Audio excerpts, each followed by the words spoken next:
تصريح خطير من رئيس الفيفا إنفانتينو يعلن نتائج التحقيقات ويؤدب رئيس الاتحاد السنغالي بعد تطاوله على المغرب، ويعلن خبر يفرح المغاربة. ولكن قبل أن نبدأ، لو أنت تتفق معي أن المنتخب المغربي ظلم، فيرجع الإعجاب بهذا الفيديو واكتبوا في التعليقات العدالة للمغرب، ولا تنسوا أن تعطروا فمكم بذكر الله والصلاة على رسولنا الكريم. نقلت شبكة لوزير السويسري القريبة من الفيفا عن تصريحات لرئيس الفيفا إنفانتينو الذي خرج عن هدوئه المعتاد ورد بعنف على رئيس الاتحاد السنغالي لكرة القدم بعد تصريحاته التي اتهم فيها المغرب باستعمال المال والنفوذ للتأثير على الحكام وصناعة القرار داخل الكاف. وقال إنفانتينو: بأي وجه تتحدثون وبأي حق تتهمون الآخرين بعد الفضيحة التي ارتكبتموها أمام العالم في نهائي إفريقيا؟ ما حدث في تلك المباراة ليس خطأ تحكيميا ولا سوء تنظيم، بل مشهد أسود أضر بسمعة كرة القدم الإفريقية وبصورة اللعبة عالميا. وأضاف رئيس الفيفا: الأسهل دائما هو الهروب إلى الأمام واتهام الآخرين، لكن الحقائق لا تختفي بالصراخ ولا بالبيانات. أنتم آخر من يحق له الحديث عن النزاهة بعدما رأيناه من انسحاب وفوضى وضغط وتعطيل متعمد لمباراة نهائية أمام مئات الملايين من المشاهدين.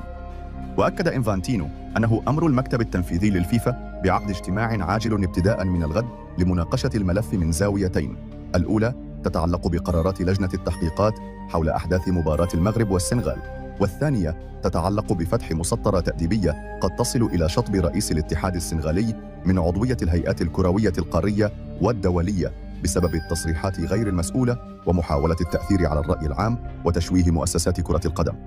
وقال إنفانتينو: عندما يصل مسؤول كروي إلى مرحلة اتهام منظومة كاملة بالتلاعب دون أي دليل فقط لأنه متورط في ملف ثقيل، فهذا يعني أننا أمام مشكلة أخلاقية قبل أن تكون رياضية.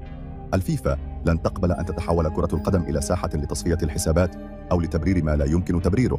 ثم انتقل رئيس الفيفا إلى صلب القضية، كاشفا أن التحقيقات الجارية داخل الفيفا كشفت معطيات خطيرة جدا لا يمكن القفز عليها أو تجاهلها.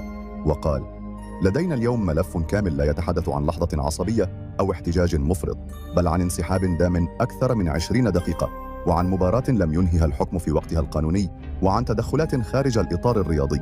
وأوضح أن التقارير الأولية بما فيها إفادات الحكم نادالا نفسه تشير إلى أنه لم ينهي المباراة في الوقت الذي يفرضه القانون بسبب ضغوط وتدخلات من مسؤولين، وهو أمر وصفه إنفانتينو بأنه إذا ثبت بشكل نهائي فسيكون من أخطر ما يمكن أن يحدث في مباراة دولية.